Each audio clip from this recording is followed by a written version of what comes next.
berjumpa dengan saya Kadek Artejaya CIP Angkatan 9 dari SMK Negeri Denpasar, Kota Denpasar. Kali ini saya tidak sendiri, kali ini saya ditemani oleh rekan saya yaitu Ibu Niwayan Arsini. Beliau adalah seorang guru agama di SMK Negeri Denpasar. Selamat pagi Bu Wayan. Selamat pagi Pak Kadek. Bagaimana kabarnya hari ini? Tengkara sehat Pak Kadek. Baik. Bu Wayan, hari ini kita akan mengadakan percakapan praobservasi ya Bu Wayan ya. Nah, sebab nanti saya akan amati proses pembelajaran yang Ibu Wayan akan lakukan di dalam kelas atau sebelum saya melakukan proses supervisi di kelas.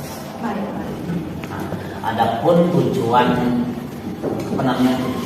dilakukan supervisi ini adalah untuk mengetahui dan juga mengevaluasi proses pembelajaran yang Ibu Wayan lakukan. Dan kenapa hari ini kita melakukan percakapan praobservasi, itu sebagai persiapan awal sebelum nanti Ibu Wayan melakukan kegiatan pembelajaran agar Ibu Wayan itu lebih siap dan lebih percaya diri sehingga di dalam memberikan pembelajaran yang terbaik bagi Ibu Wayan atau bagi peserta didik itu menjadi lebih baik. Begitu Bu Wayan. Siap. Baik, kalau memang Wayan siap. Nah, Ibu Wayan, ada beberapa pertanyaan yang akan saya sampaikan kepada Ibu Wayan. Yang pertama yaitu berkaitan dengan tujuan. Nah, kira-kira apa tujuan pembelajaran yang Ibu Wayan sudah rancang? Untuk pertemuan pembelajaran agama itu, dari yang kali ini ada pertemuan pembelajaran terkait dengan ciri kita yaitu nilainya dalam kita Ramayana. Yang pertama terkait dengan bagaimana kita peserta didik mampu untuk memahami pelajarannya, unsur-unsur yang dan penjelasannya dan seperti pelaksanaan saya tersebut. Jadi 4 itulah tujuan pembelajaran yang ingin dicapai. Baik, Bu Wayan. Jadi ada 4 tujuan pembelajaran yang ingin dicapai. Nah, bagaimana dengan area pengembangan yang ingin Ibu Wayan capai atau ingin Ibu Wayan lakukan pada saat observasi? Nah, yang saya ingin peroleh di dalam pembelajaran di kelas tidak hanya pada peningkatan penguasaan pengetahuan, namun kemampuan juga. Kita tidak mentok di pengembangan potensi kita di dalam mencapai seperti juga. Baik Bu Wayan, jadi area pencapaian yang ingin dicapai adalah bagian aspek pengetahuan dan juga aspek keterampilan pada peserta. Ya, betul. Bu Wayan, bagaimana rancangan pembelajaran yang ingin Ibu Wayan terapkan di dalam kelas? Mungkin dari segi strategi pembelajaran atau model pembelajaran ataupun ada metode pembelajaran yang lain. Anak-anak kemungkinan besar akan saya buatkan dalam bentuk kelompok. Setelah itu ada diskusi dan juga ada penugasan. Kemungkinan besar juga saya akan memberikan sebuah masalah yang akan dia bahas secara bersama-sama untuk menemukan jawaban dari permasalahan tersebut. Baik Bu Wayan.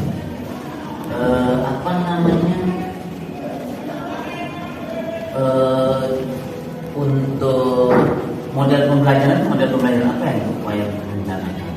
Saya terangkan problem listening PBL. Baik Bu Wayan.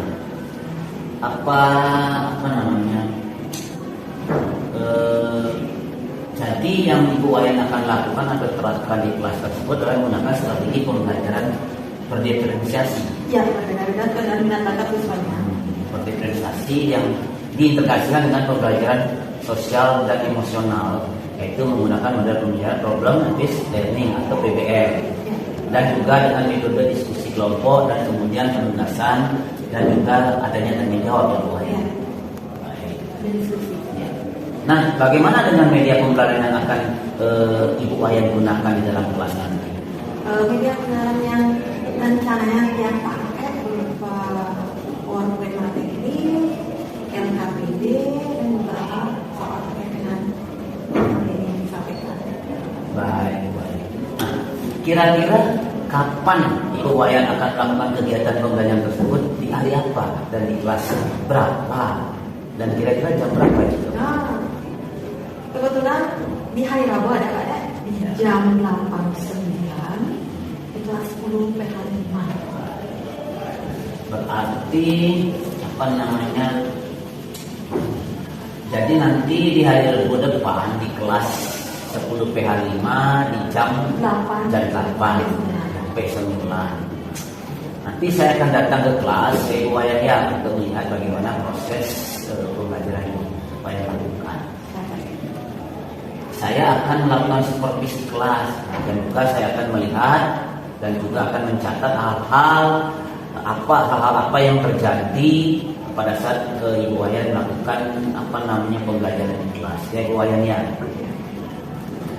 Nah, nanti setelah Bu Wayan lakukan kegiatan observasi atau pembelajaran di kelas, maka kita akan adakan percakapan yang terakhir ya Bu Wayan ya, yaitu percakapan pasca observasi yang nantinya akan didampingi oleh pengajar praktik.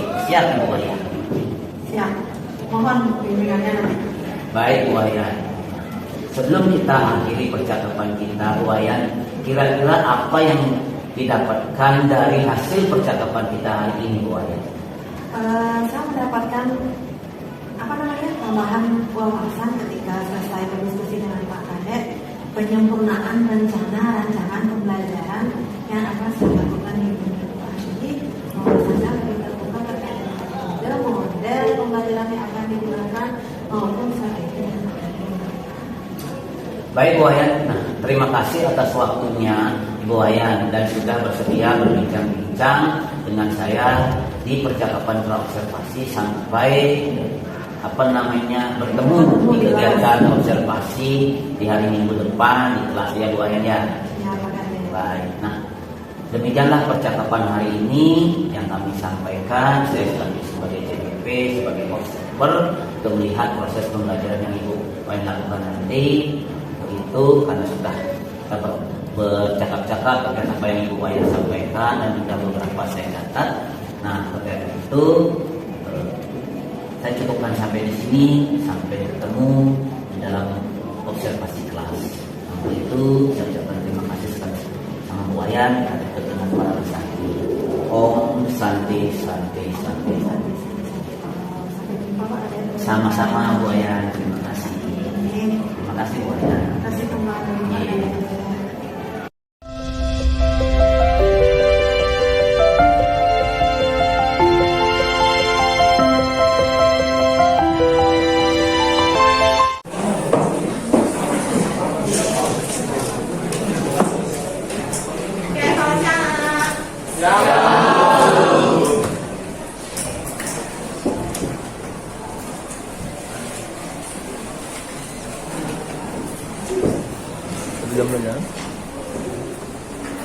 Pada asana.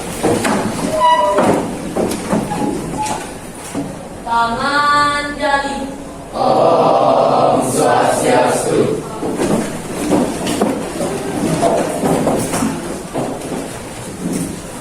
Sudah lengkap semua di kelas? Sudah. Ada semua di kelas? Sudah. Nah, gimana istirahatnya menyenangkan? Nah, coba bisa misalkan yang lengkap atau belum? Sudah. Yang belum lengkap layarnya gimana? Mana kamu mau lengkap layarnya? Jalan. Ya. Oh, yang mau pakai sih. Sambil kalian melengkapi seragam, ada yang tidak hadir hari ini?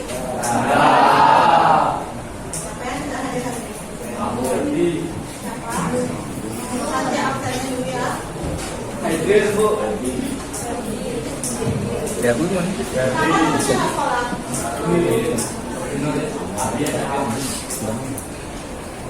Benar Ferdi kenapa?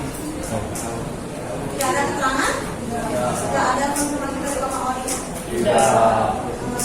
Jadinya izin, ada suratnya kan?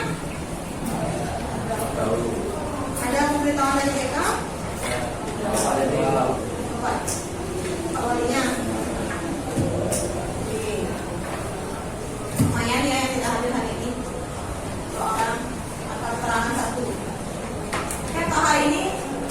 melanjutkan materi kemarin, saya akan tampilkan di PowerPoint. Kalian silahkan buka dulu bukunya. Akan buka bukunya. Kita cari materi nilainya dengan kita namanya anak. Sampai saya tayangkan materinya.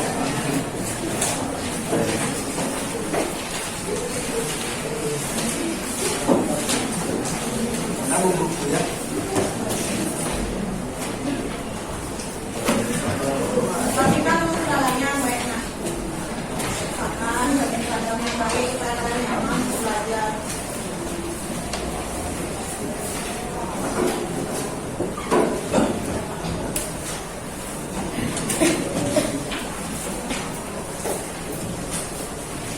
Sudah ketemu materinya?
Silakan kalian lihat tampilan di depan.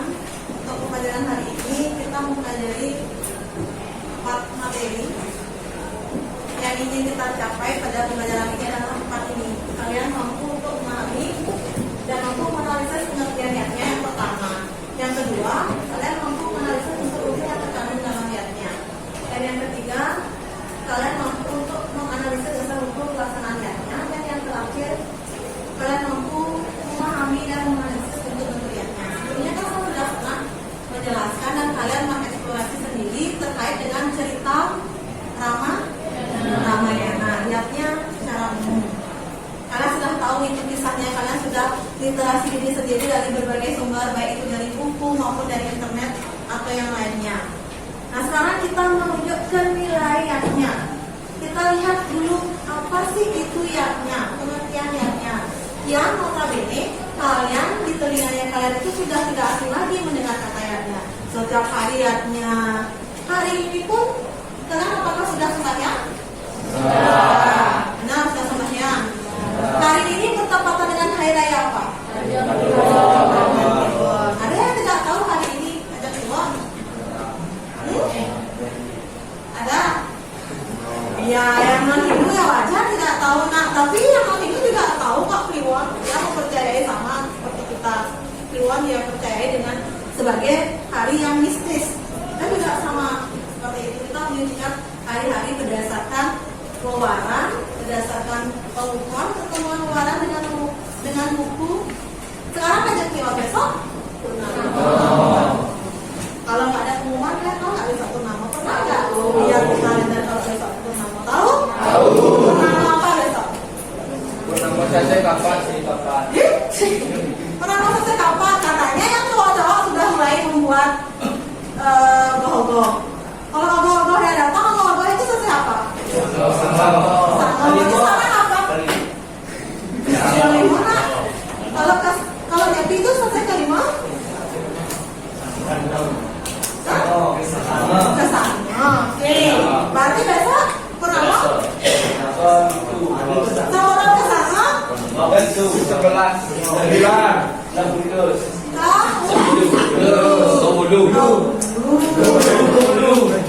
Tepuk tangan sama kamu dulu.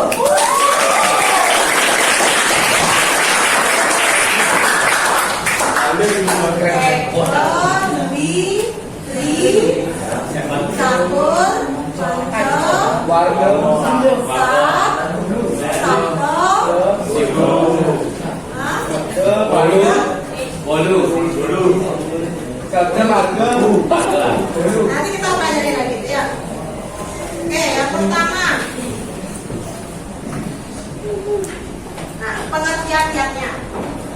Secara etimologi, kata dia berasal dari kata yas, yang berarti korban suci dan pemujaan. Katanya diartikan suatu pemujaan atau suatu persembahan kepada korban atau orang yang berkorban yang berhubungan dengan korbannya. Dalam kitab Bhagavad Gita jelaskan yakni artinya suatu perbuatan yang dilakukan dengan penuh keikhlasan dan kesadaran. Inti dari kalian melakukan yakni adalah sebuah keikhlasan atau kesadaran. Kalian sadar betul terhadap diri kalian ikhlas. Kita tahu nih jangan ngantuk, tapi ganteng ngomong seperti itu nak. Oke, itu dari yaknya itu adalah sebuah keikhlasan, ketulus ikhlasan. Ketika kamu melaksanakan sesuatu atau memberikan orang dengan dalih kamu mendapatkan pujian atau ingin mendapatkan nama, itu bukan beriaknya namanya. Kalau kamu berdana punya besar-besar itu saya mau kelihatan bagus depan orang, itu bukan yaknya namanya. Ya, itu bukan yaknya. Ini pengetahuan awal kalian terkait dengan yaknya. Setelah ini saya ingin kalian membentuk kelompok. Bentuk kelompok. Jumlahnya berapa orang di sini, Nak? 40. Yang hidup dong. 8 hadir 37. Ya. 8-nya hadir 38. Oke. Silahkan di satu deret ini buat menjadi 2 kelompok. Kalian bisa saling hadap-hadapan. Yang di depan dengan yang di depannya. Yang nomor 3 dengan nomor 4. Biar gampang. Atau kalian mau membentuk kelompok sendiri? Ya, boleh. Boleh. Silakan membentuk kelompok dulu sekarang. Tapi jangan digeret aja bangkunya, mejanya. Kalian cuma putar aja kursinya. Ya. 6 lah maksimal ya. 6 maksimal. 6 maksimal. 6 maksimal, silakan segera bentuk kelompok dulu. Silakan segera bentuk kelompok. Ayo, tanpa terlalu banyak menggeser meja. Kalian bisa kursinya aja di depan. Silakan gerak. Yang kita aja untuk cari kelompok.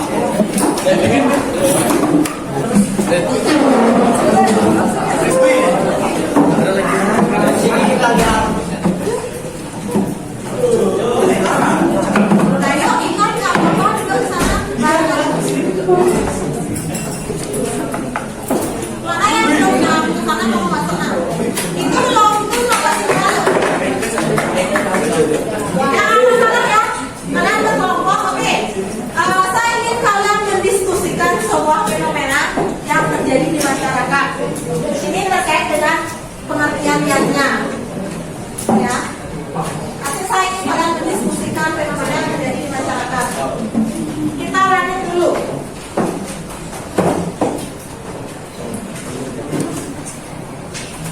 Nah ini, di dalam kitab suci kita, di dalam Veda disebutkan ada berapa unsur-unsur yaknya.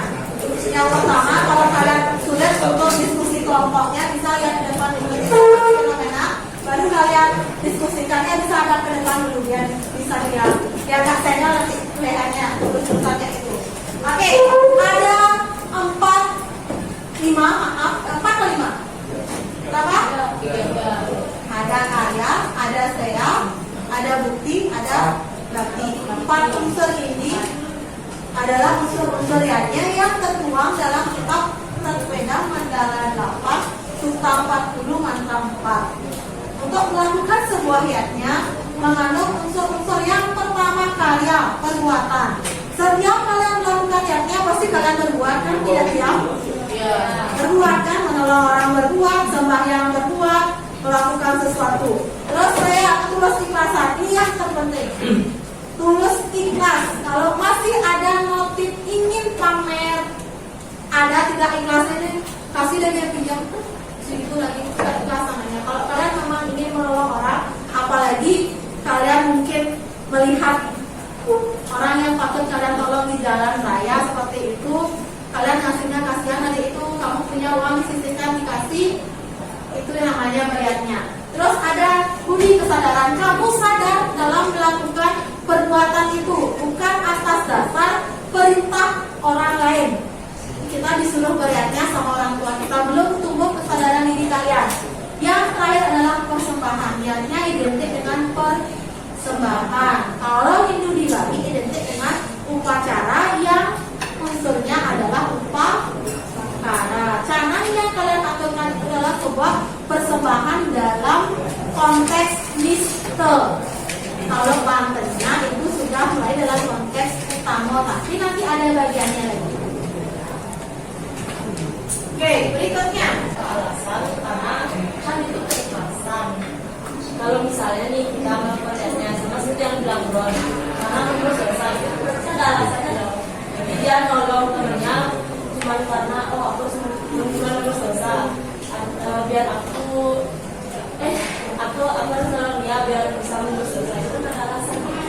Kalau ya, itu kan keputusan kelas gitu kita nolong. Jadi kalau misalnya nih saya nolong teman, ya ikhlas saja, nggak ada saya mengharapkan imbalan dari apa yang ya, tapi kalau kan pilihan dan kan dan dilihat mungkin kebaikan saya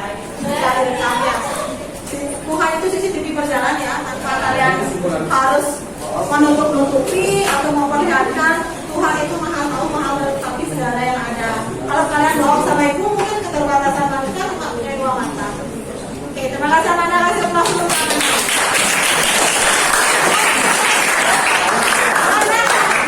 Kenapa kita melakukan niatnya? Yaitu karena kita memiliki tiga utang.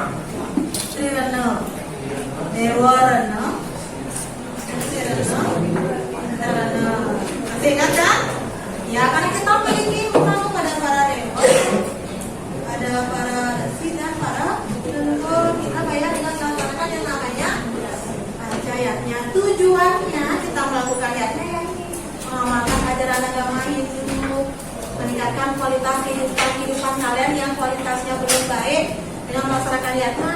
Jadi meningkat kualitas hidupnya, pembersihan spiritual dan spiritual. Kenapa agama Hindu kita di Bali sering melakukan yang namanya yatnya?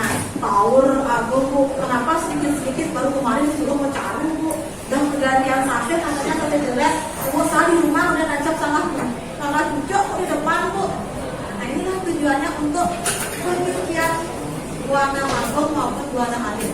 Buana alitnya disucikan dulu, kalian disucikan dulu, baru alam semesta, alam lingkungan kalian disucikan. Dan yang terakhir adalah sarana untuk mengumpulkan diri kepada Tuhan. Seperti yang Amanda bilang tadi, kita memang beriatnya tanpa embel-embel tujuan apa-apa. Tetapi ketika Tuhan sudah melihat kita mengumpulkan diri dengan penuh kesadaran, dengan penuh keikhlasan, konsep yang kita percayai yaitu percaya dengan adanya karma pala, percaya dengan namanya Brahman, Atman, Pancasila itu percaya dan antara Tuhan di dunia ini akan mendapatkan kualitas hidup yang lebih baik. Oke, selanjutnya saya ingin kalian berdiskusi di kelompok kalian masing-masing, mendiskusikan sebuah fenomena yang terjadi di masyarakat. Ya, saya akan berikan sebuah fenomena, nanti kalian diskusikan, kita sharing bersama di depan kelas. Masing-masing perwakilan kelompok memaparkan terkait pandangan kalian terhadap fenomena yang Ibu berikan. Nanti adakah solusi atau pendapat kalian sebagai generasi muda itu terkait dengan fenomena itu dan bagaimana penanggulangannya? Dan siapa belum? Mengerti? Kalian paham dengan pertanyaan Ibu? Paham? Nah, saya ingin kalian mendiskusikan sebuah fenomena yang terjadi di masyarakat. Fenomena itu adalah mengapa sering di masyarakat terjadi sebuah fenomena yang mungkin kalian sering dengar. Masyarakat itu sampai mengupah, meminjam upah untuk melakukan sebuah yatnya. Pernah nggak mendengar orang itu sampai pinjam uang buat beriatnya? Galungan Ibu kalian udah pusing-pusing jadi invest. Sekarang lainnya menumpuk galungan kuningan nyepi. Dipikirkan nanti kelar invest.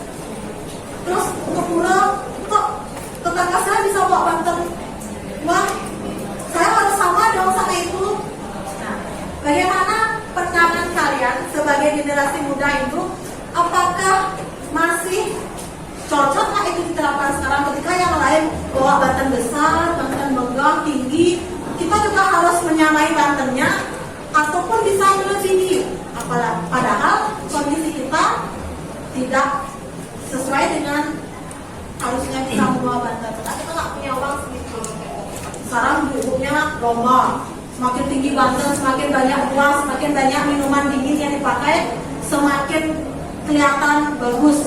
Saya loh paling bagus Bantennya. Jadi dia punya perasaan bahwa ketika dia bisa paling-paling di antara yang bagus, dia akan senang berkurang. Menurut kalian sebagai generasi muda itu, masih cocok nggak itu di era kalian yang sudah era digital, era modern kayak sekarang? Kalian itu masih berlomba-lomba membawa Banten yang luas. Nggak ada yang ini depan sakit. Kenapa saya masing-masing kelompoknya? Bapaknya lagi mana? Jangan ya. Silakan ya.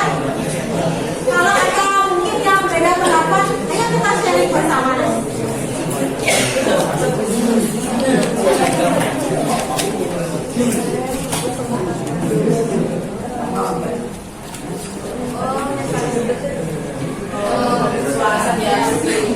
Baik, selamat sore teman-teman semua. Jadi perkenalkan, nama saya Liliana Dewi, umur 28.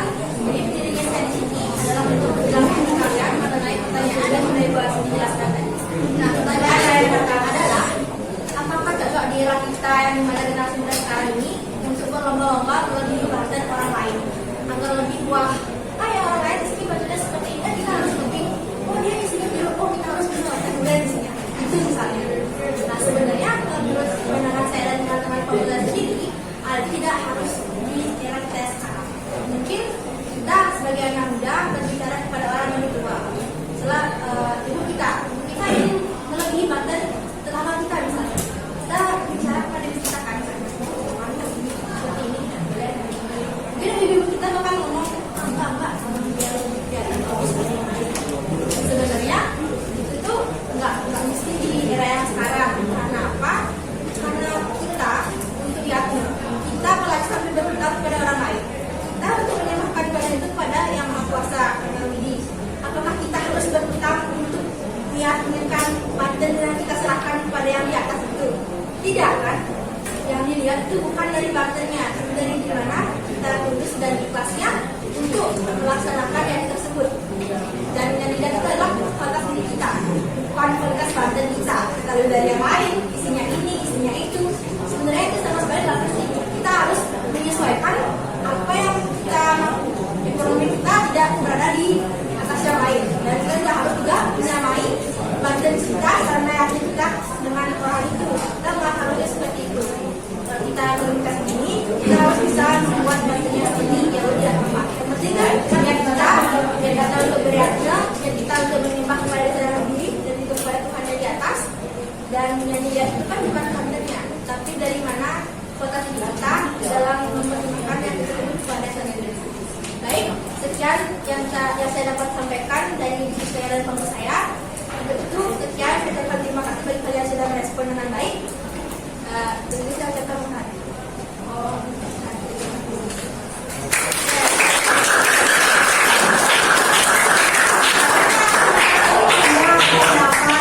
Berbeda dari kelompoknya aja. Atau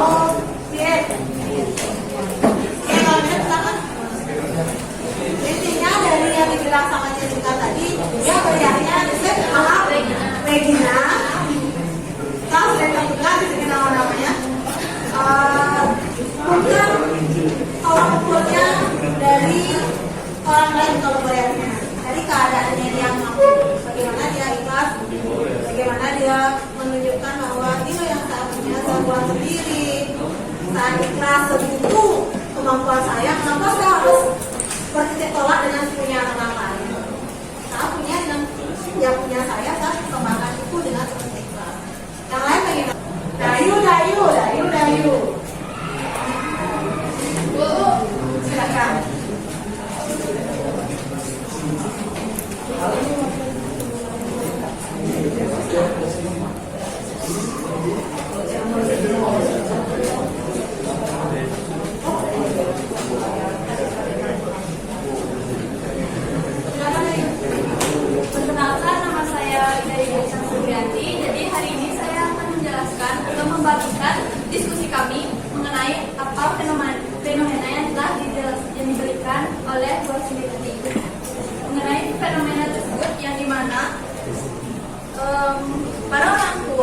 yang berhutang untuk ayahnya.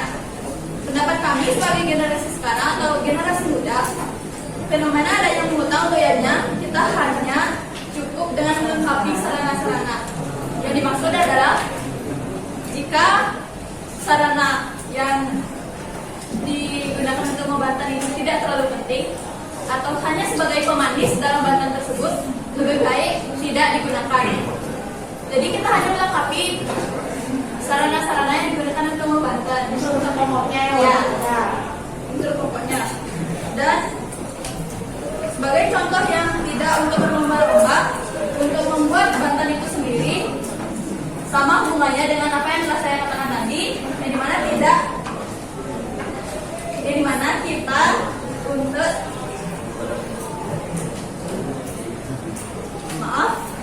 saya ulang, yang dimana tidak berlomba-lomba untuk membuatnya atau bantan itu yang dimaksud contohnya seperti yang dikatakan oleh teman saya tadi Regina, misalnya ibu tetangga kita ataupun ibu kita, yang dimana tetangga kita memiliki sarana yang lebih lengkap ataupun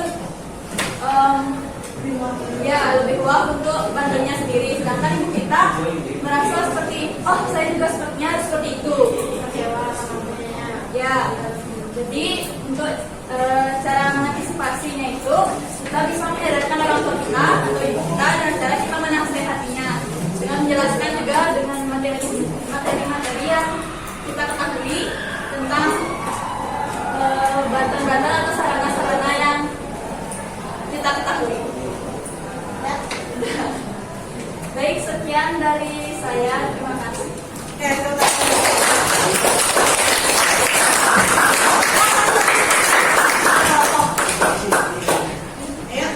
Sepertinya kelompok ini sudah tahu lagi dari tadi. Silakan. Ayo silakan. Nggak apa-apa. Bawa aja mungkin. Di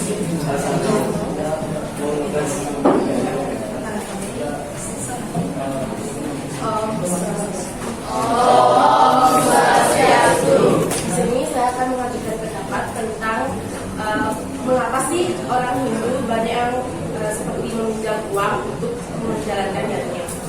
Menurut kelompok saya, karena kita dalam lingkup beragama Hindu ada 3 hutang yang harus kita bayar dengan cara menjalankan niatnya. 3 ayatnya yaitu dewa yatnya, yatnya dan yatnya. Menjalankan niatnya tidak mudah seperti yang kita pikirkan. Banyak bahan-bahan yang perlu kita gunakan, apalagi untuk membuat bantannya itu seperti mungkin penyeneng atau yang lain-lain juga. Kita juga membutuhkan banyak sekali alat-alat yang diperlukan saat menjalankan niatnya itu untuk membayar kita kepada orang tua, besi atau leluhur ataupun Tuhan.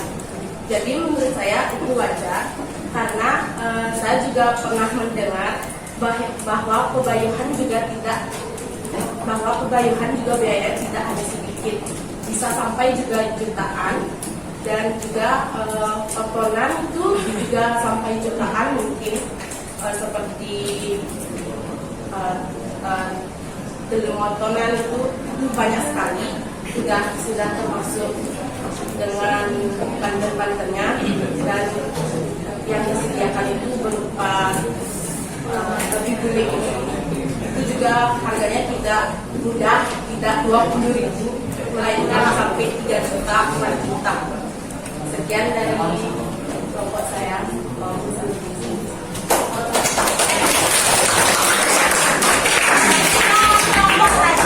Ada 3 kelompok yang sudah berpendapat. Apakah apa yang bisa kalian tarik kesimpulan dari 3 pendapat teman kalian? Ya benar-benar Ayu bilang tadi, yang mungkin Ayu sering di video, sering melihat, mungkin punya usahanya sendiri. Ketika kita sebagai umat Hindu dari baru dalam kandungan sudah diupacarai sampai nanti meninggal. Nah, pelaksanaan niatnya ini bisa membantu perekonomian di Bali loh. Tidak hanya kita umat Hindu aja yang kena imbas. umat di luar ini pun merasakan efek perputaran uang ini, perputaran ekonomi. Ada yang non Hindu berjualan, itu kan berputar, jadi kita bisa membantu orang lain juga. Nah memang biayanya tidak sedikit. Dari pembahasan kita tadi, ada satu orang yang menyimpulkan materi kita, sama kita belajar tadi. Sebelum terakhir nanti karena jam pelajarannya sudah habis. Satu orang menyimpulkan. Amanda, nggak tahu tangannya. Tapi kalau kita kenal Nggak apa-apa, kan belajar komunikasi semua dalam proses belajar.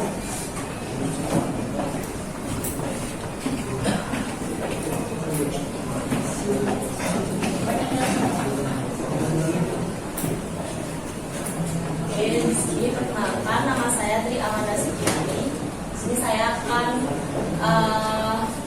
memberitahu apa itu yang menurut saya.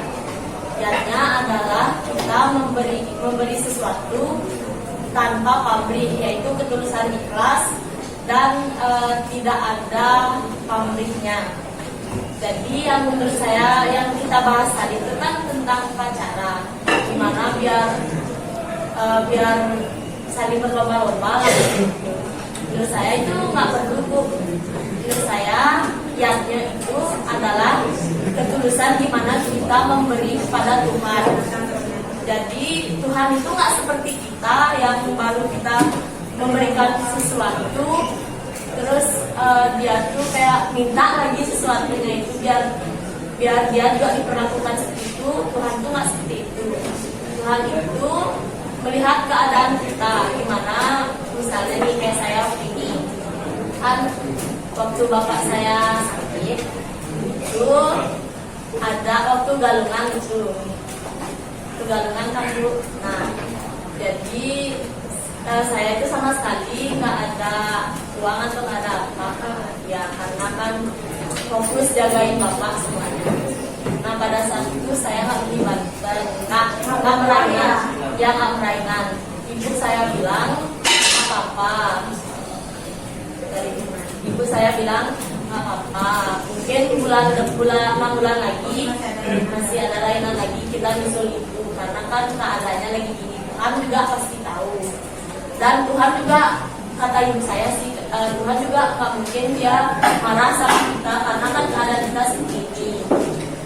Jadi menurut saya ya itu kita ikhlas aja sih Bu. Kalau emang kita ikhlas ngasihnya, Tuhan juga pasti bakal mau dia menerima.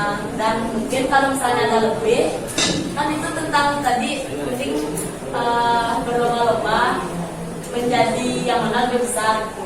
Sementara kita kayak ya udah sih nggak perlu kayak mereka.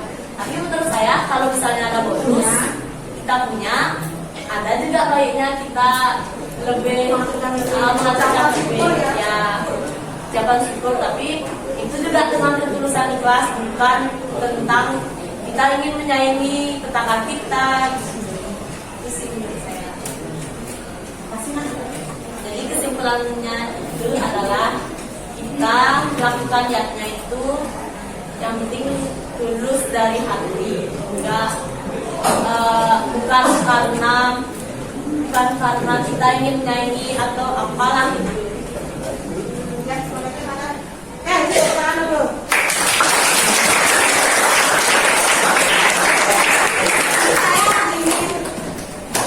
Sebelum kalian yang mengucapkan apa sih yang kalian dapatkan dari hari ini, saya ingin mengoreksi kalian ada sedikit. Ada beberapa kali saya pernah bilang kalian ketika ada orang bicara di depan, tolong hargai temannya bicara, kalian tertawa kakak titik setelah disuruh bicara. Gimana dong etikanya ketika ada orang berbicara, kalian disuruh mendengarkan juga tidak mau, apalagi tadi saya suruh ke depan juga tidak mau. Jadi mana etikanya? Makanya kita belajar menjadi orang yang bisa melakukan apapun itu sesuai dengan aturan tata krama satu. Punya bicara di depan, kamu kakak dikit. Sekarang saya tanyakan apa yang dibilang sama temennya? Apa yang dibilang sama temennya nak? Dan ketika disuruh bicara, kamu membisu. Ketika temannya bicara tidak ada giliran bicara,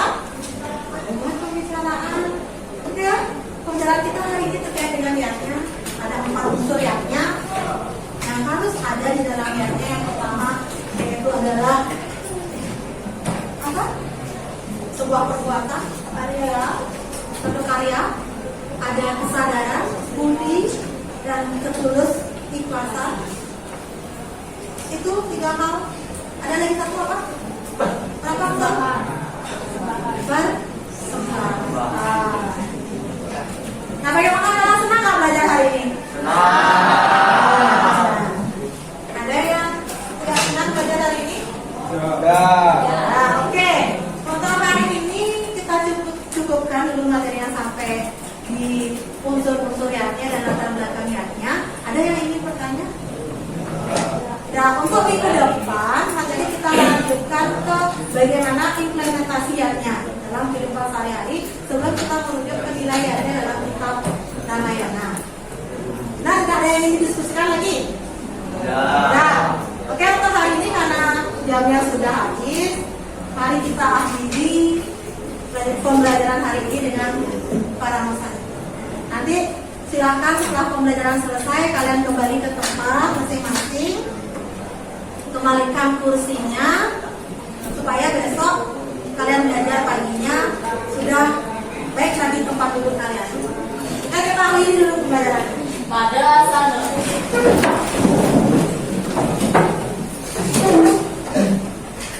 Brahma Santi. Om Santi Santi Santi Om.